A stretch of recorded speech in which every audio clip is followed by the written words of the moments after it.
First, I'll receive an email from Pathpoint indicating that my account is ready to be submitted for renewal. I'll open up the email and it'll take me to the first question set that I need to review. This includes questions that might have changed or been added since placing the account initially.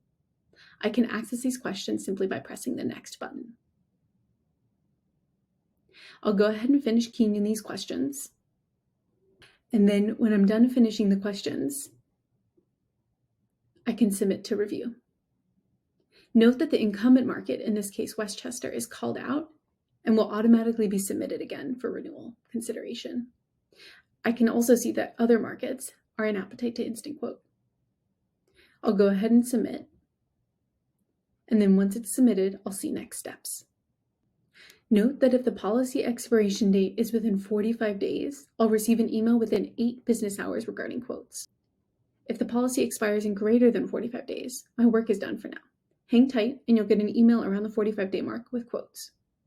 This is due to most carriers being able to quote only 45 days within policy expiration. If this is the case you're under, we thank you for being proactive. Once the incumbent market has been reviewed and a quote has been applied, I'll get an email and can review the quotes on the account.